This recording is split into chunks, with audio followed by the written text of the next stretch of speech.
This is Destination Unlocked with me, Daniel Edward. Just about ready to depart. Please make sure your seatbelt is not fastened and do make yourself comfortable. Hey, welcome back to Destination Unlocked. Hope you are well. And today, excited for a journey across to Nigeria. Destination Unlocked is a conversational travel podcast that's all about bringing you destinations with authentic locals and expert travellers. Today we're going with an authentic local. She lives in Lagos and she is at the heart of the art scene there. Vanessa Jev is the director of the Lagos International Theatre Festival, and it's on for its third year in 2026. So if you'd like to book your tickets, now is a great time to book them ahead of this year's festival, which is coming up in November. Well, I think it's about time we get into it and meet Vanessa. Enjoy. So Vanessa, where are you unlocking for us today? Today, I'm going to be unlocking Lagos, Nigeria. So cool. And it's turning into such a culture hub. Absolutely. It definitely is. November, December, it's when all the festivals happen. So a lot of culture going on. Let's get into an introductory guide for Lagos for somebody who hasn't been and is either thinking about it or is booked and now wants to map out their first few days in town. What are the things that you say are must-see or must-dos for Lagos? There is so much to do in Lagos. I would definitely say get yourself to the Lekki Arts Market. If you're in town in November, the Lagos International Theatre Festival, of course, is a must-go-to for everything culture and arts. And of course, Terra Culture Restaurant. Indeed. You've got some connections with those which we're going to dig into as we get into this conversation.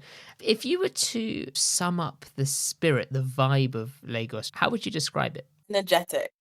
I would say Lagos is energy everywhere. Lagos is one of those hustle and bustle cities. So there's always something going on.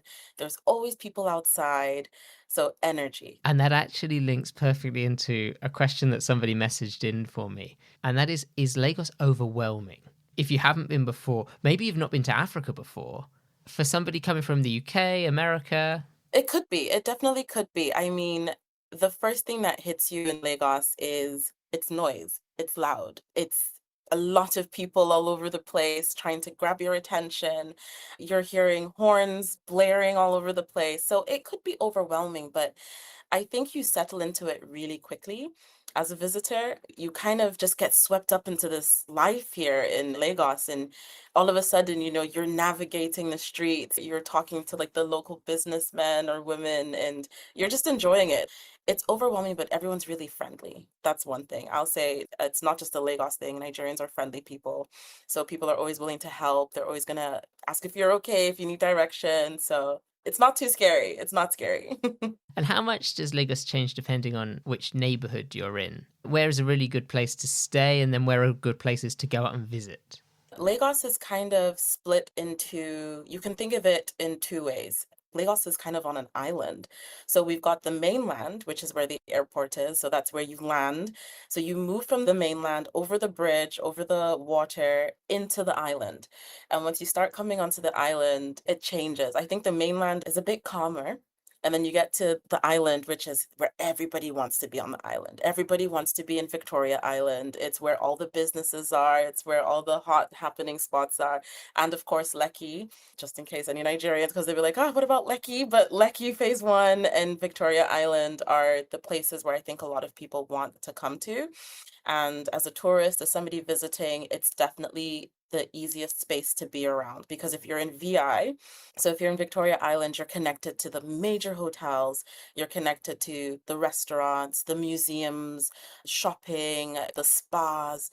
Of course, these are things you can find on the mainland, but just navigating around in an Uber, it's easier to move on the island. So the island is the place to come to for sure.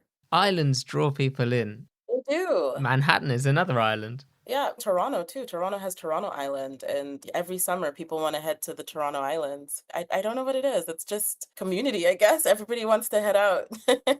Yeah. Yeah. You did mention Uber. Is that the main way people get around, or are there other forms of transport? Is public transport something that tourists should consider as either as an experience or as practical use, or actually say, as a tourist, avoid this or that? As a tourist, I would honestly say avoid public transport. There are a lot of safe transportation companies. There's Uber, we've got Bolt out here. There's eDrive, which uses only electronic vehicles, and all the cars are new.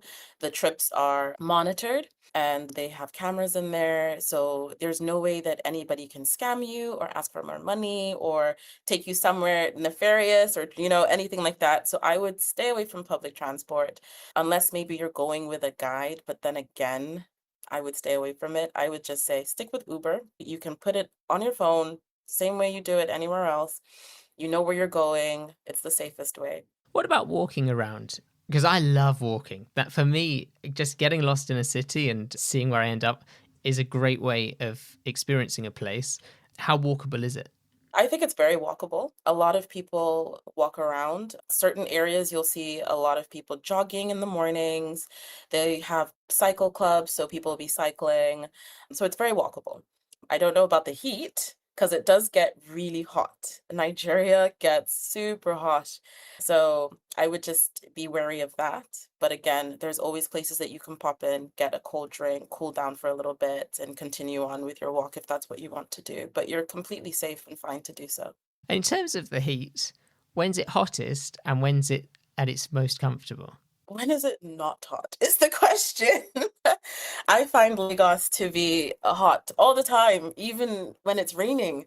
I would say we kind of get into our rainy period from about April to about August. We get a lot of rain, but we're noticing that things are changing. I don't know whether that's climate change, but it's been raining a little bit into November and December. So we're seeing a little bit more rain, which is nice because it does cool down the temperature a bit. When's the best time to visit? I still say December. November, December are beautiful times. I think a lot of people come into the city for the Ember months, as they say. We get into the film festival. You've got the Lagos Fashion Week happens. You've got LITF. The cinemas are packed. So November, December is always like you'll find lots of things to do. I get the sense, and I haven't yet been, but I get the sense that Lagos is a cultural hub for the region. Absolutely. I think when you think culture, when you think creativity, arts, Lagos is the place that I think everybody thinks of. We've got the John Randle Museum, which is a beautiful, newly renovated Yoruba cultural museum. And I mean, the space is gorgeous. We've got the National Museum that's got all of our national history. And then a little bit away out of Lagos, there's Badagry, which is where we have our point of no return, like where the slave ships and the slave trade and all that stuff. So there's a lot of history and culture and things to experience. You've got the Nika Art Gallery, which has all of the artworks and new art and old art, all that stuff. And it's a beautiful place to go to. So yeah, culture is here. Lagos is culture, yeah. Lagos is also food. Are you enjoying this podcast? Give it a review in your app while you continue listening. 5-star ratings get independent podcasts like Destination Unlocked noticed. Thank you for supporting independent podcasts. Yes. It is food. Absolutely. Oh, I think that's one thing people always say about Lagos is there's always a new restaurant popping up in Lagos. I don't know. There's always a new restaurant. Anything you want. Do you want sushi? You can find it in Lagos. Do you want traditional Nigerian cuisine? We've got it. Do you want Thai? Do you want Indonesian food? It's insane. Like there's everything here, honestly. Do you want like a 24-hour all you can eat American buffet? We've got it. Like it's so interesting. But yeah, food is a big thing in Nigeria and Lagos. And is that because a lot of people have moved to Lagos? If they're going to move to Nigeria internationally, Lagos is probably where they've ended up, and that's why there's such a big mix? I think that's part of it. I think there's a massive expat community in Lagos, in Nigeria, but in Lagos, yes. We've got a really big Indian and Lebanese and Chinese community. Of course, you've got the Americans, the Canadians, the British. So, of course, our cuisine is kind of reflecting the society. And as people travel out and come back, they're like, oh, these are experiences they want to have. So we're seeing a lot of Nigerian business owners open things like bubble tea shops, because bubble tea is becoming a really big thing now. And we've got, that comfort food, things that they've experienced in other places, and they're now bringing it home for people to experience here. So definitely part of that is people coming in and living here and making Nigeria home.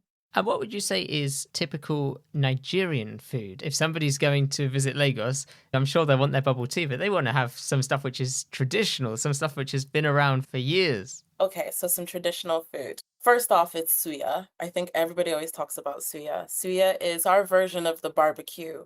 It's skewered meats. You can get chicken, you can get beef. I think you can get like liver, and they cut them into like thin slices. They put some almost like a satay, but a dry satay. So it's got peanuts on it. It's got a little bit of kick, a little bit of pepper, and they grill that and they serve it with cabbage and like tomatoes and onions. And that's like a staple night food. Suya starts in the night. It's a nighttime thing. At about 7 o'clock, you'll see the suya stands start to pop up. You can smell and see all the smoke coming up from the grill. So that's one dish. For a drink, I think traditionally it's always like palm wine or Chapman. Palm wine comes from like the palm trees, and it's a local traditional drink that you have nice and cold. It's a little bit fermented. It's really nice when it's fresh and cold. And then a Chapman is like a local drink that you will find at every restaurant. You can order a Chapman, and it's a mix of like Fanta, Sprite, a little bit of Ribena, and like Augustina bitters. It's such a refreshing drink, and it's just everywhere. So those are some staple things. If you want something with a bit more like weight to it, you can go for amala. Amala is a dish that they serve with a soup. So you eat the amala with the soup. I think people might be familiar with fufu. So it's kind of like that. It's a dish that accompanies a whole thing. I call it like the Nigerian comfort food because it's really filling, it's really warm. It's like a stew with some greens and some beans, and I don't know how they do it, but it's delicious. And it's my comfort food here for sure. I've heard about, and I've been told that I need to find out more about this, small chops. Ah, small chops. Small chops are at every event. Small chops are a staple. That is a perfect question. Small chops comes in like a nice Ziploc bag. They put, you get puff puff. You could think of puff puff as like a donut. It's like a donut hole. They come with spring rolls, they come with samosas, and they normally come with like one like little piece of like grilled chicken. So this is basically small eats, something to kind of nibble on and get you through an event before the main course comes. But yeah, small chops are legendary in Nigeria. And where would you pick them up? On the street or in a bakery cafe? Yeah, so there are actual small chops restaurants. So there's like Uncle Stan's is a small chop place where you can go and like order small chops, or you could go to like 12 baskets and they'll deliver it. So most times it's companies that will deliver it to you where you are, or you can walk into one of those businesses and get small chops. Oh, that's on my list. Yes. Let's talk theatre, because this is how I first heard about you. I love theatre. Coming from London, I'm blessed with so much theatre going on around us. And it's something that I always look out for when I travel the world. What's going on in the art scene? What's going on in the theatre scene in particular? And you're the festival director of the Lagos International Theatre Festival, which sounds so cool. Tell me about the festival, but also tell me about the experience of being the festival director. The Lagos International Theatre Festival is an annual festival, happens every November, where we bring together about 20 production houses, locally and internationally. So we'll do within Nigeria, so Abuja, Port Harcourt, and Lagos. And then this year we had groups from South Africa and the United States. So it's almost like a week-long event. We've got the pre-festival days where we'll do networking nights, theater meets food. Of course, food is a big thing here. So theater meets food, where we'll have industry experts, big theater actors, film actors come out and hear about the festival, watch some performances. And then we also do conversations and culture in the middle of the week where we have industry professionals come and speak to up and coming producers, actors, directors on different things like lighting. It could be directing for stage. It could be how to use dance as a way to express yourself. And then the festival really kicks off on the weekend, Saturday and the Sunday, where all of the shows are showing simultaneously throughout the day. We use one location here in Lagos called the Musan Centre, and it's got 5 performance venues in there. We turn it into festival grounds. So we bring in vendors like ice cream vendors, food, drinks. We do souvenirs and things like that. We've got people on stilts. We've got jugglers. There's face painting. So it becomes like a really nice place just to be on the weekend. So that's the festival, and it's always such a blast. So being the festival director is hard work, but it's rewarding work. It's always really cool to see what people are doing in the theater space, see different types of theater, from dances to masquerade performances to site-specific theater. It's always so fun to see how people are being creative in the theater space and to provide that platform, because I think that's one thing that we are really doing, is providing a professional platform, professional stages, giving access to lighting designers, sound technicians, sets, all of that kind of space that people might not originally have access to. It's a lot of work. It's a lot of administrative work. It's a lot of meetings. It's a lot of putting out little fires, but it is so rewarding to get to see them perform. And this year was just spectacular. It was sold out venues. People were literally trying to buy tickets off of other people to get into different shows. So it was a lot of fun. I'm so happy and proud of how it went, and I'm so glad that our production houses did so well. How many years has it been going? So this is our second year. We kind of took over Lagos last year. We were in like different locations. We were on the mainland, we were on the island, we were in like 6 physical different locations, and we had it all going on through the weekend. So it was great. We really landed on the scene with a blast. And then this year we wanted everybody to come together. So being at the Musan Center really helped. So second year, and can't wait for next year. We're already planning. I want to be there for the 2026 one.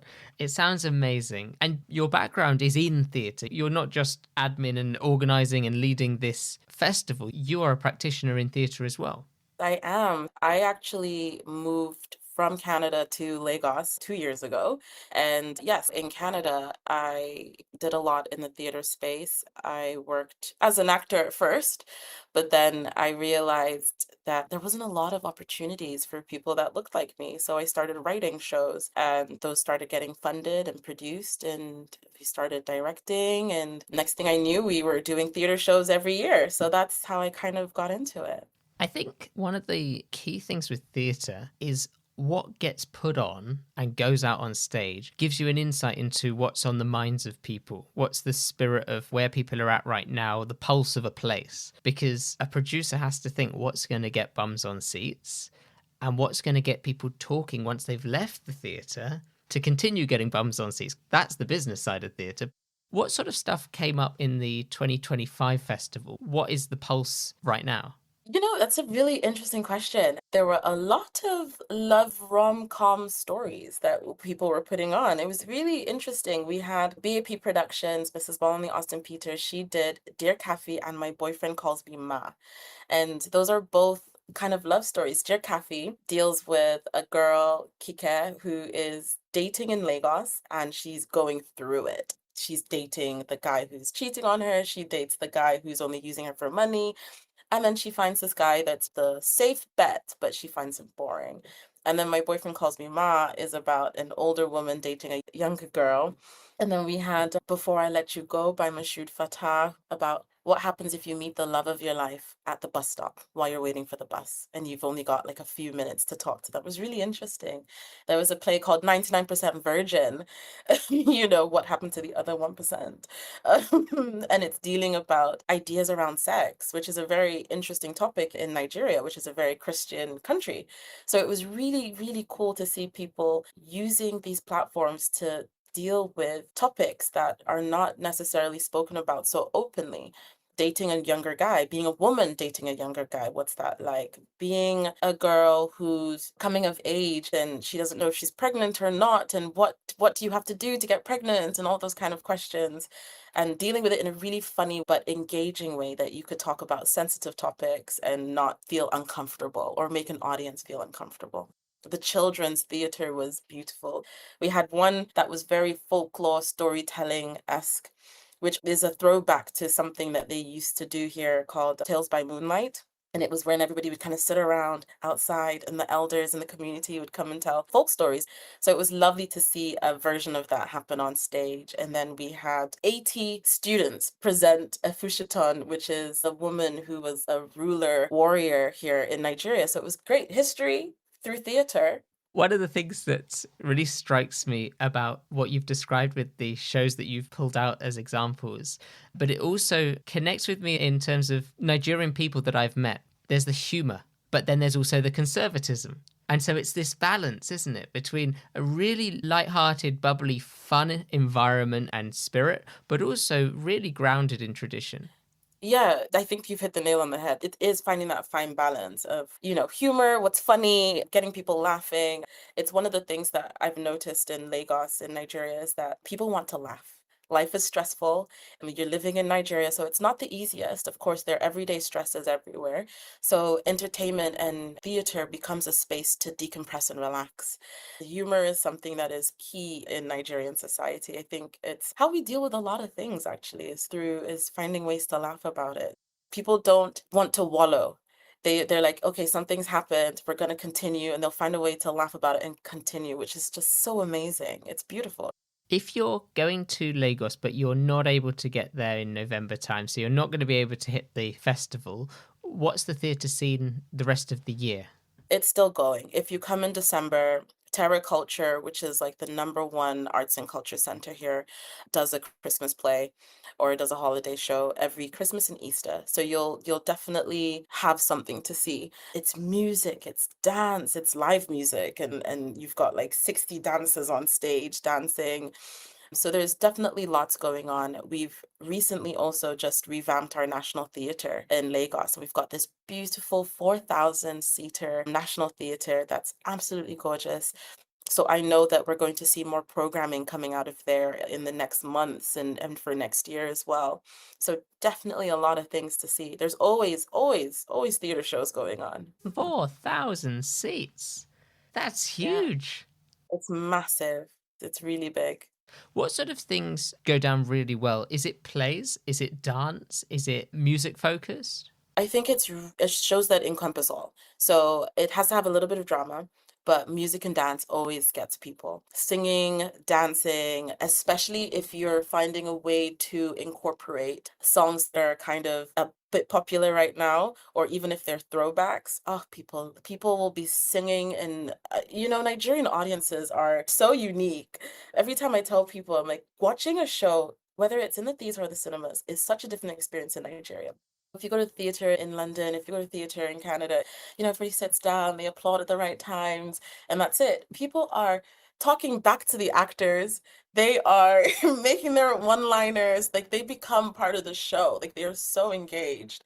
It's so much fun. You definitely need something that can keep people engaged and alive. So you need music, you need dance, and a little bit of that drama. Everything, yeah. That's so funny. Gosh, it's a different skill to be an actor than in Nigeria. You're being heckled in a scripted play. I commend the actors because when I sit and I watch, I'm laughing. So I'm like, how are they not breaking on stage? How are they able to stay in this? And there are times when, depending on the show, if it's a show that can allow it, you'll see them kind of break that fourth wall and they'll, encourage it a little bit. Like somebody will be like, can you imagine? And the actor will be like, I know, right? Like, can you imagine he's doing this to me? The actors are phenomenal. They're quick on their feet. It's always such a great experience. If people want to check out the theatre festival and maybe book some dates ahead, where can they find more information about the festival online? You can always go to our website, which is lagosinternationaltheatrefestival.ng, or you can check us out on Instagram at officiallitfest_. Brilliant. I will be checking both of those out. Beyond the festival, but staying with the art scene, I'm imagining that's what drew you across from Canada, because it's a big move. Canada's got everything going for it, especially in the art scene, great art scenes over there. So I'm imagining that it was a bit of a tug on your heart to get involved in the scene here. Absolutely. It's pretty much the sole reason I moved. I was doing a master's. So I was actually living in the Netherlands doing a master's. And luckily, the program was you had to come to the continent because it was a master's in African studies. So you had to come to the continent and do some research, like a research internship for, I think it was 3 months. And I came and I interned at Terra Culture. Because I was like, I need to work at Terra Culture. I need to know what's going on. Like, there's just some beautiful theater shows coming out of there. I need to see what these guys are doing. And it was supposed to be 3 months, and I was supposed to go back. And I fell in love with it. I fell in love with just seeing theater being done like this at this scale. And I was like, I want to be a part of this in any way I can. So I had a talk with my now boss, and I was like, I would love to come back and work for you. I would just love to be in this space. And she was like, come back, come on down. So I, went back to the Netherlands, packed my bags, called my parents, said, I'm not coming back to Canada. I'm moving to Nigeria. And I moved and I've been here since, and it's been amazing. The space is growing. I hope we see more funding opportunities in the theater space here because people are so talented. Can you tell me about some of the little creative hubs and communities that might be a bit more hidden in the city? If someone's maybe got a little bit more time, maybe not 3 months, but maybe they're staying for a couple of weeks on a holiday, they see the big sites and the big centres, but they want to dig in a little bit more. I've mentioned a few of those little ones, like if you're heading to Nika Art Gallery, the Lekki Arts Market, those are really like cultural spaces. There's a space called Crates, which is kind of it's this beautiful building that's incorporated the use of like milk crates. So they use that in their design, and they've got a comic book store in there, but they also have live performances on the weekends. They'll put out throw pillows and mats, and it's almost like a folklore thing that they do, and they'll have singers come and sing. Sometimes they do little presentations. So that's at Crates. What's another little hidden thing? You know what? There's one thing I will say. It's hard to pinpoint places because something that they do a lot in Lagos is pop-ups. So there's an improv group, for example, that does live theater, but every week it's at a different venue. So they'll use different creative spaces that might not traditionally have been used for improv, and they'll do improv there. So they might use like a really nice cafe one day, or the next day they're using a bar area that they've kind of taken over. So it's really about making sure that you're following some good Instagram pages like See Lagos. SEE Lagos does a lot of that, where they'll like tell you what's going on for this coming week. There are apps that will tell you kind of what's going on in the city because there is just so much going on. It's a lot. But yeah, if you go to those key places, Terra Culture, of course, Nika Art Gallery, go to Crates, people there will also be able to guide you and say, hey, this is going on across the street, or there's a souk that's happening this weekend. There's a pop-up happening in Ikoyi. You should go and check it out. People will always know what's going on. And that's the best way, isn't it? Just chatting to people. Yeah, honestly. And people are always very friendly. People always willing to sit down and have a chat. Where's the best place to buy clothes and textiles? Because that's something that always comes to mind for me as well. Okay, so for clothes, I would say the Lekki Arts Market. That's where you're gonna get all of the boo-boos. That's where it's one place, everyone's kind of there selling the boo-boos, the danshiki, those are the like African style tops. You've got the big pants, the ashoke pants made from the traditional fabrics, and you can barter. So you don't have to go with the first price they give you. Just do a little back and forth and then pay. That's the market. And then again, as you're driving around, you'll see that every week there's different pop-ups. So they have like little tents that will pop up all over the place on the island, selling clothes and things like that. I love this pop-up scene. It keeps it exciting for locals as much as it does for visitors. You never know quite what's coming. Yeah, no, I was literally driving down the street the other day, and I was like, oh my gosh, like this is a little tent pop-up of clothes. I have to come back here. And I went the next day and they were gone. Ah, I was like, I guess they've moved so somewhere. it's one of those things. See it and like it, buy it. Yes, absolutely. Don't hang about. And I love the bartering tip. That's very useful to know. Another thing which I think would be very useful for people to know, especially coming from North America, is do people tip in Nigeria? Yes, people do tip. You don't have to, but people do tip. Sometimes if it's depending on where you're going. So if you're going to kind of a bit more of a high-end restaurant or things like that, they'll include the tip in the bill. But most places you can do 1,000 naira tip. It's normally fine. Or depending on how much you've spent, yeah. But tipping, people tip. And what does 1,000 naira sort of equate to? Because 1,000 sounds quite a lot in Mm. pounds. So let's look at it this way. I think £1 right now is 2,000 naira. Okay. What can you get for 1,000 naira? You could get a stick of suya. You could get one skewer of suya, which is sometimes more than enough. It can get you like little things. Like 1,000 naira is normally, it can get you little things like candy, sweets, maybe a little bit of puff puff, All the like very, important very stuff. small. Yeah, right? If you're staying around for a week, chances are you've got a bit of time to get out of the city as well. Maybe you want to get out of the city just to sort of cool off a bit from the hectic and frenetic side of city life. Where would you say are some really nice day trips or excursions to get a little bit beyond the heart of Lagos? You can go two ways. You can head into the mainland or you can head deeper into the island. So if you're going to the mainland, I think that's really to experience just different life. That's where it's a bit more residential areas. There's some really nice restaurants on the mainland. I believe the Fela Shrine is there. The Afrika Shrine is there. So it's always a nice place for people to go. And then if you've got a little bit of time, I would say head towards deeper into the island side and start going to the beaches. There's resorts that are kind of down there that you can spend a whole day in. You can go horse riding, you can do kind of the quad bikes. I would definitely head towards Epe Resort, Lakaway, which you can do those in about a day. You could go for a day and come back in the evening for sure. And Epe's got the fish market. Yes, there is a fish market. That's it brings it back to food. Can't get my mind off of it. What about beaches? Given that it's so hot and given that you've got plenty of water around, where are some of the best options? Yeah, so there's Elegushi Beach, which is actually really close to the Nika Art Gallery. On a good day, if there's no traffic, it's about a 20-minute drive from VI to get to Elegushi. And then when you get to Elegushi Beach, there's different kind of beaches on one strip of beach. So it's sectioned off. So you'll have Soul Beach, you'll have Wave Beach, you've got the Good Beach, and they all offer kind of different things. So Soul Beach, maybe it's a little bit more parties, they've got the cabanas. Good Beach is more like food and DJs and things like that. So depending on which one you want to go to, they all have different price points to enter. You pay one main fee to kind of get into the beach. So that I think it's like 2,000 naira to get in. And then you pay to enter the specific area that you want to go to. Okay, so there's no such thing as a free beach. No, there's no free beach. Well, not that I know of, no. Most places are anywhere that you're going to go as a tourist, you're going to pay for sure. Yeah. And are you paying in cash or you're paying on card? How does that balance work? To get in, you'll normally pay in cash.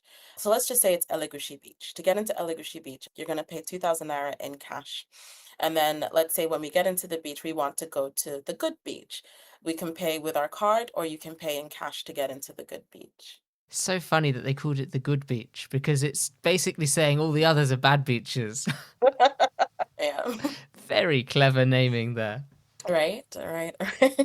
Something that I find really surprising, given that we've been talking all about how Lagos is essentially this huge cultural hub and everything's there, and yet it's not the capital city. It's not. It used to be. It used to be way back in the day. Lagos was the capital, and then they moved it to Abuja. And it makes sense. When you see Abuja and Lagos, Abuja just has much more space. Things are a bit calmer. It definitely gives capital vibes. It's a bit more slow. And it makes sense. Lagos is so densely packed and busy, and it would be so tough. Would you recommend doing a couple of days out to Abuja to experience it, or as a tourist, it's not really something to do? I personally love Abuja. I think it's always great to go, and it's only an hour plane ride from Lagos, and it's not too expensive. So I would definitely say go to Abuja and get a couple days in there. It's a beautiful city. The landscaping, it's like I said, it's really big. So driving, you've got Aso Rock, which is where the president lives. And it's like a really big rock that they say has a face in it. It's got all this like lore around it. I would definitely say it's worth doing a trip to Abuja for sure. Most definitely do it. The wrap-up, round-up, quick-fire finish is now ready for boarding. Back to Lagos, and I would like to know your top thing to see or do.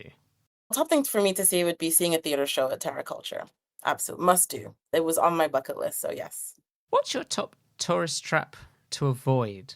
You can do a lot of things by yourself. You don't need a guide per se. You don't always have to pay for a lot of things. A lot of things are free.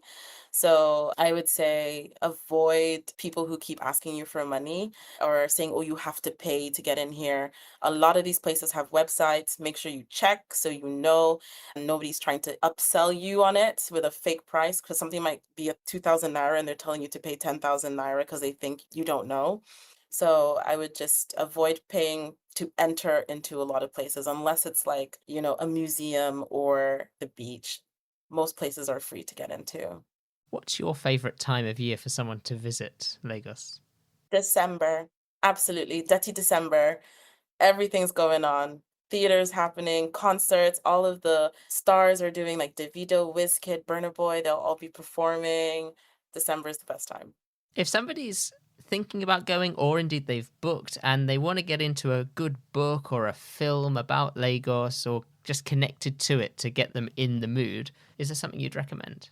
A film, I would say Christmas in Lagos is a great film to watch. For a book, there's one that went a bit viral called Nearly All the Men in Lagos Are Mad. It's a really funny book.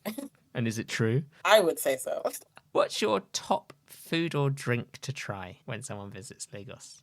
You've got to go with the Chapman and the Suya. It's combination perfection. Yes. And final question. If somebody's heading out there and they want to get a good authentic souvenir, not a fridge magnet or a cap, what can they get that's from Lagos and is authentically connected to Lagos? So the public transport here on the mainland, they're called Danfo buses, and they're very distinctly Lagos. The minute you see them, you know it's a Lagos bus. They're yellow and they have a black stripe that goes across them. So I think getting a little carving of them is always really nice, because sometimes they'll say like Lagos, they'll like write Lagos on the carving, and they're really small. So you can get them, well, you can get them in any size, but you can get the small ones that you can put in your like hand luggage or something. Vanessa, from the Lagos International Theatre Festival, thank you so much for unlocking Lagos for us today. Thank you. Thank you so much for having me. It's been such a pleasure. Thank you very much again to Vanessa Jev, the director of the Lagos International Theatre Festival, for giving us an insight into her adopted home and especially giving us that insider view of the art scene there. If you head on out there, do make sure to get some time in at the music venues, at the theatres, and send me a message afterwards. Tell me what you think of it. Can't wait to hear. If you've just found Destination Unlocked today, then do consider following the podcast wherever you're currently listening. That way you'll be able to easily find us again the next time you want to discover somewhere new around the world. I'll see you then. Bye-bye.